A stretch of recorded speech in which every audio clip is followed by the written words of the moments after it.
Assalamualaikum warahmatullahi wabarakatuh. Perkenalkan, nama saya Nita Amalia Ramadhani dari kelas 10 MIPA 6, absen 30.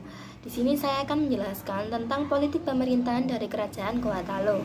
Namun, sebelum saya menjelaskan tentang politik pemerintahan, saya akan menjelaskan sedikit tentang sejarah Kerajaan Gorontalo.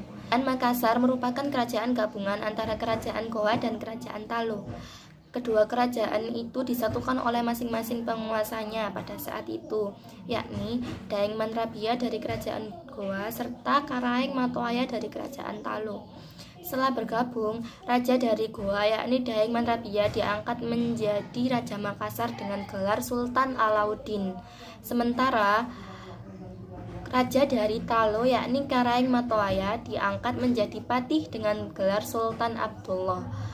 Pusat pemerintahan Kerajaan Makassar sendiri berada di Sombaupo. Bahwa Kerajaan Sultan Alauddin, Makassar melakukan ekspansi untuk memperluas wilayah. 3 kekuasaan atau Telum Poco yang terdiri atas wilayah Bon, Wajo, dan Sopeng. Dengan usaha yang keras berhasil ditaklukkan. Kerajaan Makassar tumbuh menjadi bandar perdagangan yang ramai pada masa Sultan Alauddin. Hal itu terjadi karena wilayahnya yang strategis berada di antara Maluku, Jawa, Kalimantan, dan Malaka. Selain itu, jatuhnya Malaka ke Portugis membuat pertumbuhan itu makin cepat. Sepeninggalan Sultan Alauddin pada tahun 1639, Kerajaan Makassar dipimpin oleh Sultan Muhammad Said. Namun, ia hanya berkuasa selama 1 tahun. Wafatnya Sultan Muhammad Said membawa anaknya, yakni Sultan Hasanuddin menjadi penguasa Kerajaan Makassar. Namun itu tidak berjalan lama. Kerajaan Makassar yang sedang ada di puncak kejayaan didatangi oleh VOC yang berusaha memonopoli perdagangan dan membujuk agar Makassar tidak menjual beras kepada Portugis. Namun permintaan VOC itu ditolak. Konflik dan persaingan dagang pun tak terelakkan. Keadaan pun semakin memanas, sehingga perang pun terjadi. VOC yang mengalami kesulitan menundukkan Makassar memperalat Raja Bon yaitu Arung Palaka.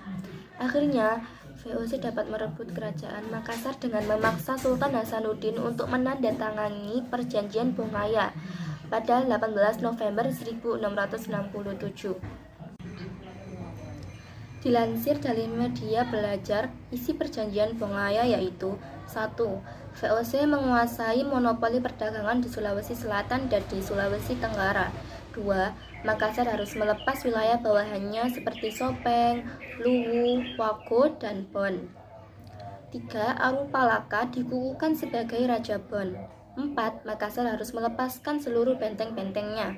Yang kelima, Makassar harus membayar biaya perang dengan hasil bumi kepada VOC setiap tahun.